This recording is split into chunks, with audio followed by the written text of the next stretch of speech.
Hey, hello, welcome. When essential oils cause inflammation, I have my glasses on just so I can see if there's anyone that comes in, and I can say hello, as well as read any potential questions or comments. So by all means, whatever I say here, if you have questions, I'm going to just take them off. I'll put them on if I need to. Welcome. My name's Tammy Davis. I'm the founder of Revolutionary Aromatherapy, which was fondly named Responsible Aromatherapy by, hello, it's good to see you, by AI. But that's the reason why I want to talk about when they can cause inflammation. And so what I'm going to do is I'm going to kind of run through a list of about 6 different ways, and I'll give you examples of how that is. And the purpose to this is because everything in our world is influenced by chemicals. Everything. That's how nature operates, is with chemical signatures, or I should say signals, pardon me. And so this is how plants communicate. This is how, actually, as I'm thinking about it, this is how we are able to pick up on somebody else's emotions. I understand that we have, it's our energy, and that's what they are, is these chemicals are energy. And so when somebody is feeling angry, or why we can get into a group of people and you can sense the anger or the enthusiasm, right? It becomes like this group emotional reaction. So this is because of catecholamines that, or brain chemicals that your body is producing. And depending on the stress response, they will either be pro-inflammatory or anti-inflammatory. Now, some of the chemicals that I'm referring to are dopamine, serotonin, estrogen, to name a few. So they have both inflammatory properties as well as anti-inflammatory. And again, the stress response is the way your system is adapting to everything it's being exposed to, whether it be a true physical injury. Maybe, it could be that you've worked really hard behind a computer all day long and you're exhausted. This is the reason why the brain will begin to convert serotonin into melatonin in order to go to sleep so that you can rest. Now, the thing is that melatonin is not a sleep hormone. It is actually an anti-inflammatory hormone. And so this is what happens, because serotonin, although we recognize it to keep us happy and upbeat, it is also one of the neurotransmitters that keeps us alert, and it can create anxiety. So depending again on how the body is metabolizing them, and this is really significant. Metabolism is simply the way they're being broken down and then repurposed in the system or eliminated. And so that's what I want to get to when it comes to the oils, because again, depending on where your system is when it comes to the stress response, again, it could be physical, it could be emotional. It's just, so stress is not a bad thing. Stress is simply an adaptation process. It's a protection mechanism, and it's also, it's basically what it is. It's a protection mechanism. Now, I'm just thinking here. So I'm just going to launch into this. And as I start to cover these different areas that they can create inflammation, I will give examples as to what's really going on in the system. As I mentioned, we have dopamine, serotonin, and estrogen, and that's where I want to start with this. And if you're familiar with me, you heard me talk about lavender a couple of times. So now that I've said that, estrogen, as we know it to be, is a reproductive hormone. It is also a stress hormone. And the fascinating thing about this is when we get involved with using oils that have estrogenic properties, this does not mean that they are estrogen or they can take the place of estrogen. It simply means that they will act like estrogen. And in an ideal world where we don't have the environmental impact or the emotional volatility, and those are the 2 more significant things that we're facing today as stressors. So stress is the reaction to the stressor. And again, as I mentioned earlier, when we get into a group of people, we are having, we can begin to pick up on one another's energy. And this is part of these catecholamines that are not being broken down, or they're actually being used to produce inflammatory reactions. And the same thing can be said for the opposite, when we're all having a good time. However, when we are using estrogenic type oils, as I said, in an ideal world, I wouldn't even be doing this today, because we wouldn't have to worry about it. But in an emotionally volatile world, on top of an environmentally impactful world, we are exposed to a lot of estrogen-like activity. This is a really bad example, but it's the one that came to mind. It's not a bad example, it's one that I'm not really fond of. And that is when we hear people make remarks about when women are starting their monthly cycle, and they can be highly emotional, or, maybe even for that matter, like when we're having a baby. If you've had a baby, you can have those emotional reactions. You might find yourself like amped up, possibly kind of angry. I know that it happens. I was in labor, and the nurse and my husband at the time were joking, and I was like not going to have anything to do with it. So that is estrogen. That is a form of estrogen that creates, it's just gets you amped up. So that's part of what's going on in our environment when because of the estrogenic like chemicals that we are exposed to, and we can't stop that. Again, if we could be in a world that didn't have those, this talk right now wouldn't even be happening. So the idea here is, and then when we're emotionally volatile, it's kind of like dogs putting off pheromones, right? Or for that matter, even humans. We have these attractants, and flowers put off chemicals that attract insects. This is the same thing. That's what these catecholamines are. These brain chemicals. They actually put off a scent. They're emitted. That's what I was trying to say. They're emitted. They really do have a very small amount of aroma to them, because they are aromatic chemicals, but you really can't detect them with your nose. At the same time, though, unless you have a really good sense of smell. So we're taking these in. So to use an oil like lavender, true lavender is one that has estrogenic-like properties, and all that means is that the compound itself, the chemical compound, is shaped like the molecule of estrogen, so it plugs into those receptors, and it will act if your body is already responding to stressors, then the way estrogen is being utilized in the body is going to be in an inflammatory way. This is why I say lavender is not one that we want to use at all at this point, unless you're given some real guidance on how to incorporate it, or if it's just like on a rare occasion when you've gotten a sunburn and maybe you want to use lavender because it really helps. But when it comes to wanting to relax, it's not your choice. For one thing, besides the estrogenic properties, it is also one of the #1 adulterated oils on the market. And this includes, there are companies that we are aware of, reputable companies. I can say, I'm not going to name, but I know for a fact one of those essential oil companies that are pretty popular is their lavender. And I've spoken to the people at the company. Their lavender is a mixture of several lavenders, and their words to me were, it's a unique lavender. You can't get it anywhere else. And this is because they're actually mixing several lavenders together. And so that's an adulterated oil. Even if they're using pure essential oil, they're mixing them, which means it is now adulterated. That said, there are several types of lavender on the market. So besides it being adulterated, there's various types because of the different types of plants that come within that family.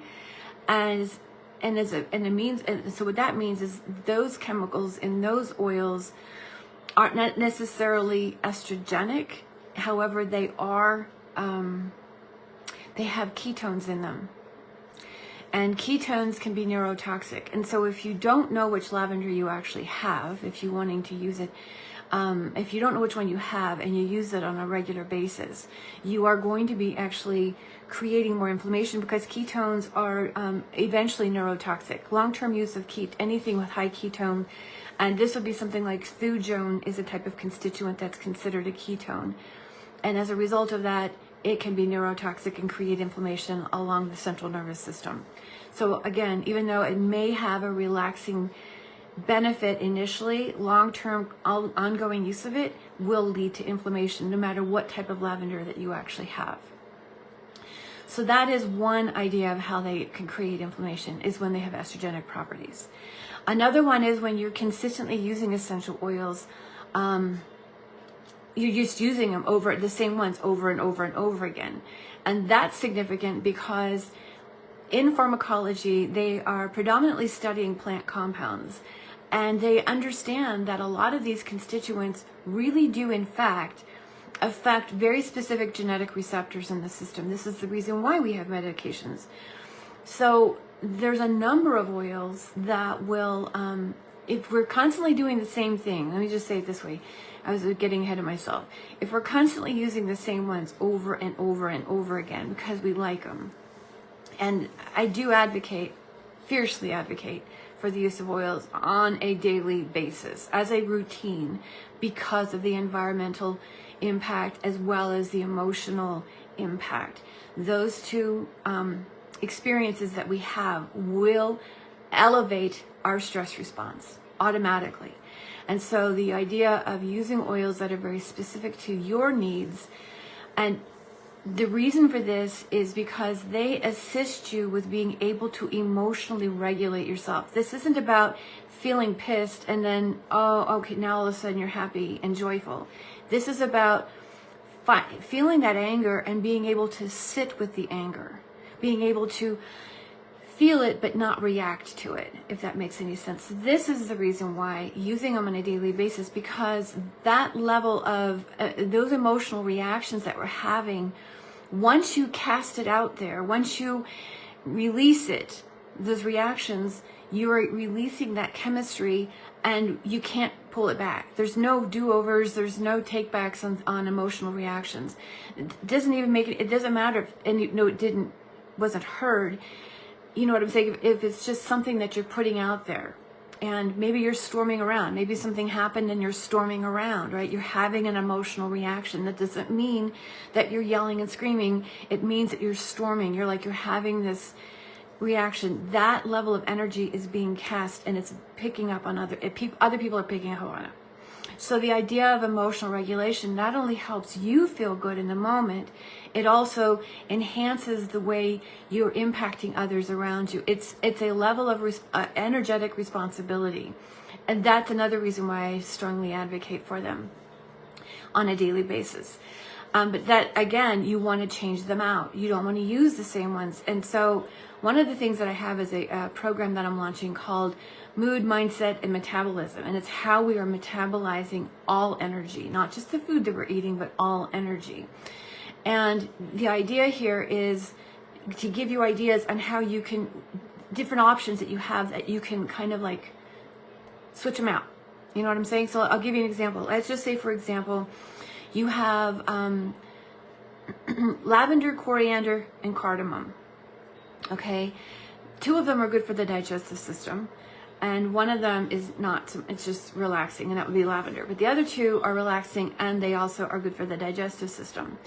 What's interesting is, and there's a lot of research to the constituents, and one of the things that I want to caution us on is what I'm talking about here is not normally spoken about in websites or books. And we have to be careful with the research that we're looking into, because there's a lot of research that you can find that will actually identify oils that they're studying. But once you get into it, you can begin to understand which chemicals they're actually looking at and which ones they're notating. And so in this case, linalool is the constituent I'm referring to. That's a common chemical in all 3 of those oils. Lavender, a true lavender, again, the synergy of the lavender acts like estrogen. So there's a synergistic value to every single oil that makes them unique, so they stand alone. Although they have crossover properties, no two oils have the same impact on the body, and no two oils will affect the same people. I almost said infect. Affect the people in the very same way. So we want to make sure that we are it's good to know what's in your oil for sure, what constituents. But in the case of, like I said in this example, lavender, cardamom, and coriander seed essential oils all have linalool in them, so they're all very calming. Now the fascinating thing is linalool is neuroprotective. As I mentioned earlier, estrogen as an anti-inflammatory hormone is also neuroprotective. This is why lavender has that supposed benefit. But when you look at the research on lavender, they're identifying the linalool. And because of the impact of the estrogenic activity in our environment, the use of lavender, as I've already mentioned, isn't advisable because, again, it could very well be relaxing, but the long-term effects. That said, coriander and cardamom both have linalool in them, so they both accentuate that neuroprotective property because that's necessary for the gut-brain relationship. It's also necessary for reducing inflammation because of all things, your immune system is tagged in this trifecta. These three systems work together. And when the body is distressed or that's reacting to stressors, it's releasing histamine.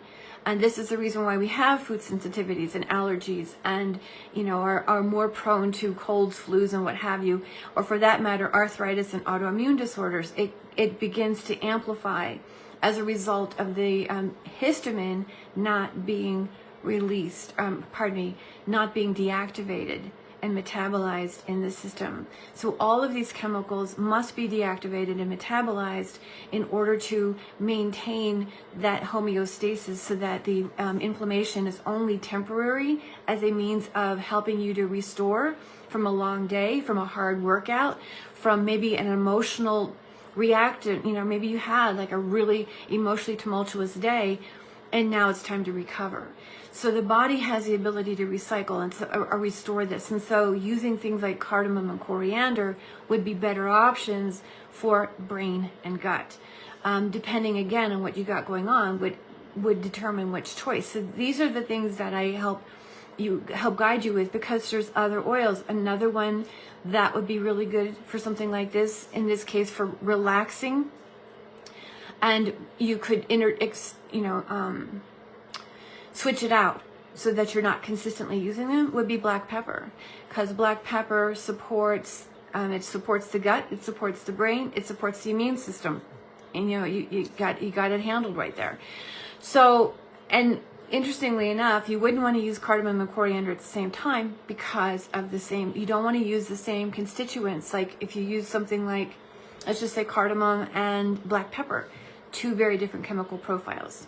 And so now you're benefiting both brain and gut, and you're taking care of the immune system. So these are examples of how I think about when I'm blending, because we're wanting to take in the entire system and we don't want to repeat the chemistry. Another way that we create inflammation is the word I was looking for was, I'm going to use this term and I'll explain it, which is duplicate the mechanism of action. So what does that mean? The duplication of, when we duplicate the mechanism of action is when we are taking medications and we're using oils for the same reason we're taking medications. So example, depression or blood pressure, high blood pressure. When you use oils that are noted for their antidepressant properties, what you end up doing is, this is where you duplicate, and so you can create, the inflammation that comes from that is because the body cannot and will not metabolize these oils in the same manner. And for an example, what I'm thinking about right now is the way an antidepressant is typically cleared. Not all of them, but the way it's typically cleared. And it depends on the antidepressant. That's the other thing. Because an antidepressant could affect norepinephrine. An antidepressant could affect dopamine, and it could also affect serotonin. So again, your citrus oils are more directed at serotonin. So you wouldn't want to combine citrus oils with an SSRI. There's other oils that impact dopamine, so you wouldn't want to combine those oils with something like Wellbutrin, which is affecting dopamine. And in the norepinephrine, those are not as commonly used. And I would have to say it was something like those, the ones that you would want to avoid for that would be ones that are more prone to relieving anxiety. Not necessarily GABA, but what I mean by that is a benzo, but actually, yeah, there would actually be some that would help with GABA. So I just wouldn't mix antidepressants with that are regulating norepinephrine. Pardon me, I'm stumbling, and with ones that affect GABA. So anxiety is what I'm looking for. Is what I was trying to say. Anti-anxiety medication. So that's what I mean by duplicating the mechanism of action. Now, that said, doesn't mean that you don't get to use oils. This is part of the reason why I talk the way I do, because for the first more than half of my career in developing this, I was using oils like everybody else. I was using oils in a way of, regulating symptoms and, basically chasing symptoms. I had this, and helping and doing the same thing with people. And ultimately, it was my own health that led me, well, it's not necessarily true. The one that really was the catalyst for me was a little boy living with autism, and he was doing really well. He was having a lot of meltdowns, and he couldn't sleep. And so we created blends for him, and he was able to really stabilize in such a way that he could, his parents were pleased with the way he could integrate with the family, integrate socially, and he was doing really well. And then one day, which I did not know, and it is one of the reasons why I consistently ask people, how's your digestion? And I didn't ask in this case. And come to find out, the little boy at the age of 6 was dealing with acid reflux. So the pediatrician put him on a prescription anti-acid. And mom called, I didn't know this, and mom calls and says he's not sleeping any longer and he's getting more anxious. And when I did my, asking all my questions, come to find out there was a conflict with a chemical in one of the oils called camulzine, which is what makes oils blue. And it was conflicting with where the how the medication was being metabolized. Although this was not a duplication of we weren't duplicating the mechanism of action, so to speak. There was a conflict on the liver enzyme, the way the body was detoxing itself, or I should say, metabolizing these. So we had to change. So that was my initial catalyst for really beginning to dive into why. What's going on? Why aren't we getting results? Or why are things like this? How are these things actually happening? And then it was my health that really kind of flipped everything for me, because I wasn't about to give up my oils. I refused to accept the fact that I was gaining in inflammation, right? I was developing more and more inflammation. I felt like a failure, and I refused to accept that as my fate. And I dug in to find out why. And I ultimately got the answers that I was seeking, and was able to make the distinctions with these oils, because they can either trigger inflammation or they can relieve it. So if you're taking a medication, there's definitely a way to use them. And I do recommend starting with the digestive system.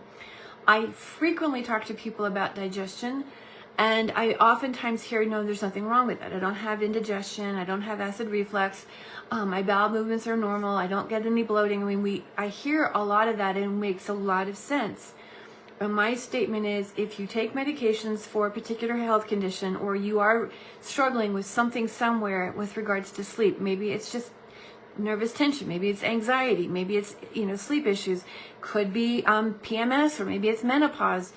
Some of the things that we've written off as just life, those are all going to be indicative that the digestive system is impacted by stressors, or by the stress response. And so focus, and especially if you take medications, you're going to want to focus on the digestive system. And again, the beauty to essential oils is the fact that they help round out both that brain-gut relationship, and they can help stabilize that immune reaction, which is going to naturally lower your inflammation. There's no need to go feel like you have to detox your body, which is going to bring me to the next one. And that is that the three systems that are altered as a result of the stress response are digestion, lymph, and detoxification. And the purpose for that is we don't want, the body is naturally protecting itself. And this is why the ability to use oils as a routine and helping you to feel like you're at the helm of your emotions. Like imagine yourself sitting on a ship and you have the helm and you can see it, you can feel it, but you don't have to react to it.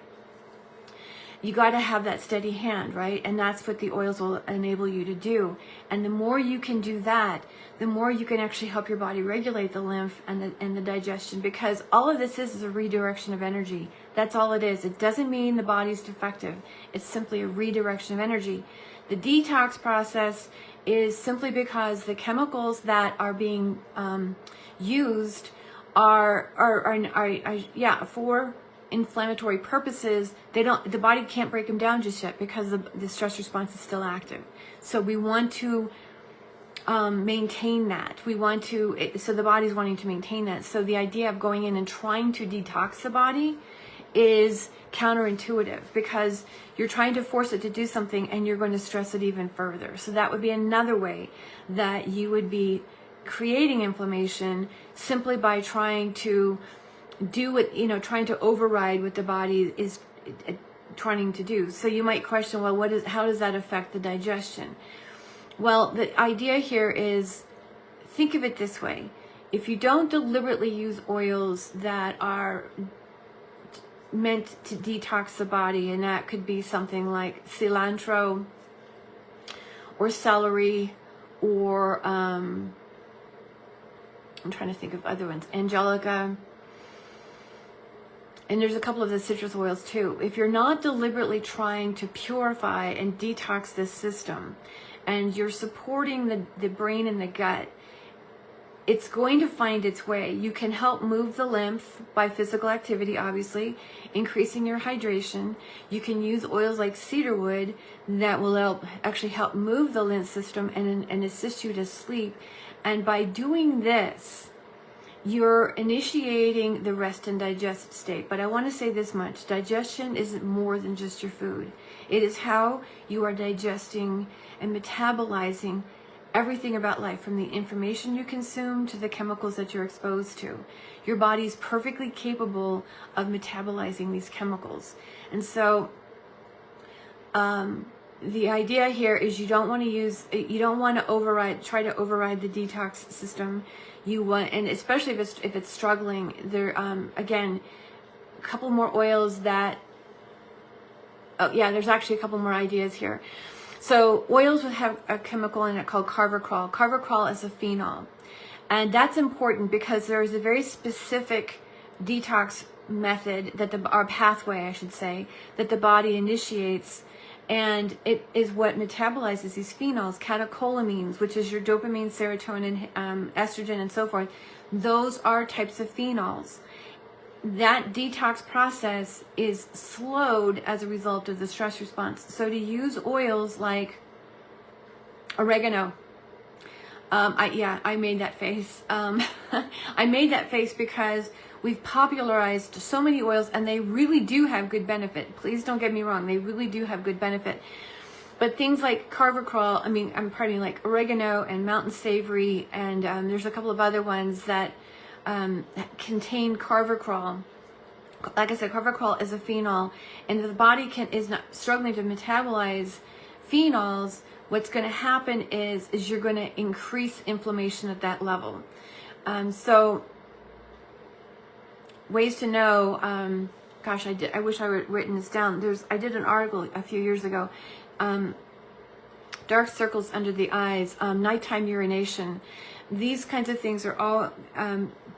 If you struggle with sulfur, or eating sulfuric foods, or oxalates, eating high histamine foods, those would all be indications that the sulfation pathway is what it's called, is been slowed as a result of the stress response.